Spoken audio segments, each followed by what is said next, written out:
नमस्कार जय जगन्नाथ डुगुआई से यूट्यूब चैनल को मु रश्मि आपण मानक स्वागत करुच्ची। आसतु आज प्रस्तुत करवा पोई चिंगुड़ी घांट। पोई चिंगुड़ी घांट पाई देखंतु परिबा को छोट छोट करी काटी देइची। आलू बैगण सारू कखारू पोई देखंतु पोई की ए टाइप रो काटिची।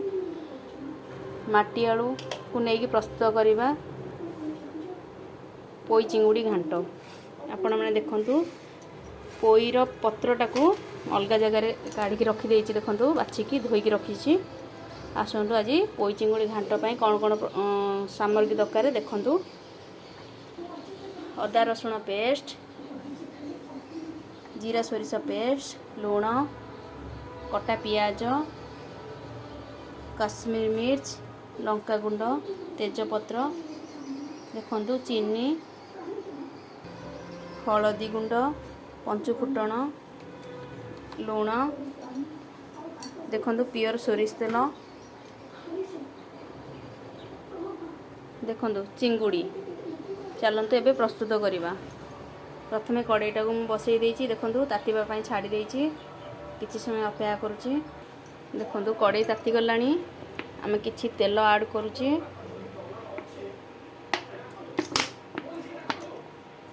तेल तातिया पाई किछि समय अपेक्षा करिबा। देखंतु तेल ताती गलानी। आमे किछि चीनी ऐड करूछि। देखंतु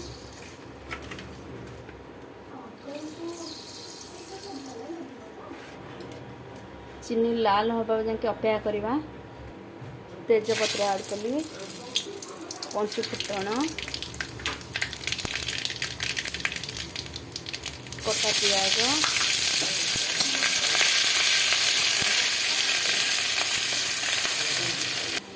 गोटे चामच काश्मीरी मिर्च। आपण माने संगे संगे किछि पानी भी ऐड कर देबे।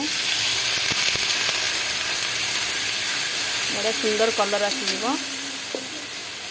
अदा रसुण पेस्ट क्वांटिटी अनुसार आपण देबे।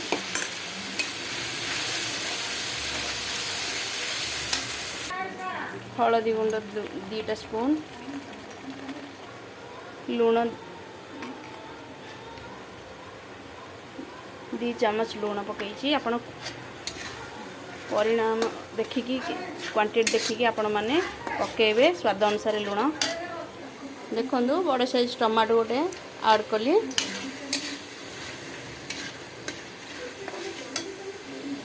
गोटे चामच लंका गुंड, किछि पानी मध्ये ऐड कर दवा।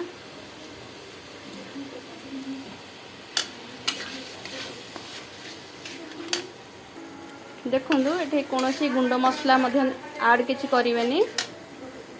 के मसला टिके भला भाबरे कसी गला परे मसला भला भाबरे हे गला। एबे देखंतु गोटे चामच जीरा सोरिष पेस्ट जो करा हैतला ऐड कली।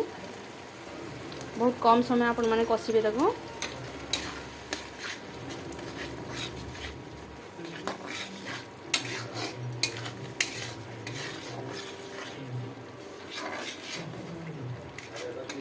देखंतु एबे कटा जाइथिबा परिबा को एकरा ऐड कर दबा।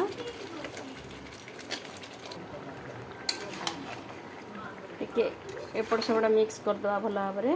परिबा को तळ ऊपर कर दबा।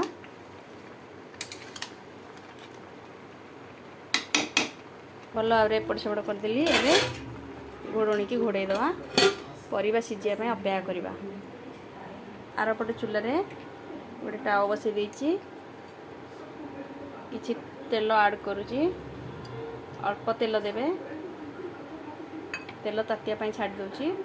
देखंतु चिंगुड़ी रे लूण हळदी गुळै दोची।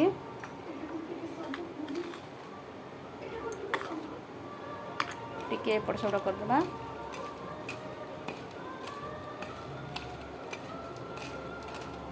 चलंतु चिंगुड़ी की भाजी दबा।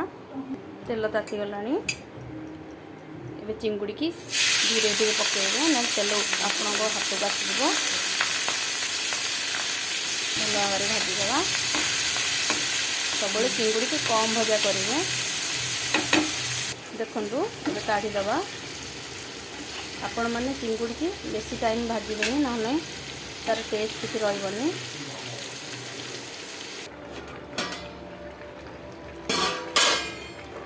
ଦେଖନ୍ତୁ ପରିବାକୁ ଟିକେ ଭଲ ଭାବରେ ଆଉ ଟିକେ ଭଲ ଭାବରେ କଷିଦେବା ଭଲରେ, ଯେମିତି ପରିବାଟା ସିଝିଯିବ। ଏପଟ ସେପଟ କରିଦେଉଛି। ପରିବା ସିଝିଲା ଯାକେ ଅପେକ୍ଷା କରିବା।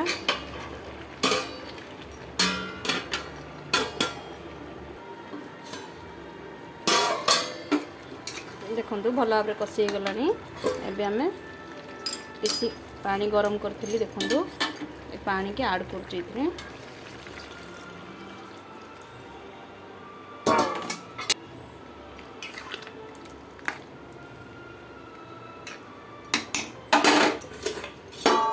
ଘୋଡ଼ଣି ଘୋଡ଼େଇ ଦେବା। ଏବେ ପରିବା ସିଝିବା ପାଇଁ ଅପେକ୍ଷା କରିବା।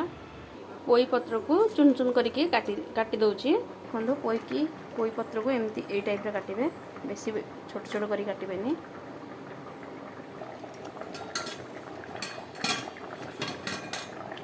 ଭଜା ହେଇଥିବା ଚିଙ୍ଗୁଡ଼ିକି ଏଥିରେ ଆଡ଼୍ କଲି। ଦେଖନ୍ତୁ ଭଲ ଭାବରେ ମିକ୍ସ କରିଦେବା।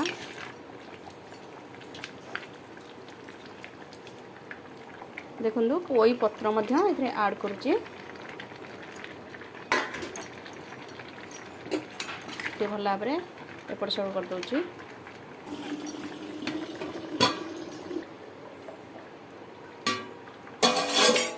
ଦେଖନ୍ତୁ ଫାଇନାଲ ପୋଇ ଚିଙ୍ଗୁଡ଼ି ତରକାରୀ ହେଇଗଲା। ଏବେ ଗ୍ୟାସ୍କୁ ବନ୍ଦ କରିଦେଉଛି। ଦେଖନ୍ତୁ ସବୁ ପରିବା ଭଲ ଭାବରେ ସିଝି ଯାଇଛି, ବହୁତ ସୁନ୍ଦର ମଧ୍ୟ ଦେଖାଯାଉଛି। ଆପଣମାନେ ଗରମ ଭାତରେ, ରୁଟିରେ, ପରଟାରେ ଆପଣମାନେ ଭଲ ଭାବରେ ଖାଇପାରିବେ। ଏହି ପ୍ରକାର ପ୍ରସ୍ତୁତ କରନ୍ତୁ। ଆପଣମାନଙ୍କୁ ପୋଇ ଚିଙ୍ଗୁଡ଼ି ଘାଣ୍ଟ ଯଦି ଭଲ ଲାଗିଥିବ ତାହେଲେ ନିଶ୍ଚିନ୍ତ ଭାବରେ ସବସ୍କ୍ରାଇବ୍ କରନ୍ତୁ, ଲାଇକ୍ କରନ୍ତୁ, ସେୟାର କରନ୍ତୁ। ରହୁଛି। ନମସ୍କାର। ଜୟ ଜଗନ୍ନାଥ।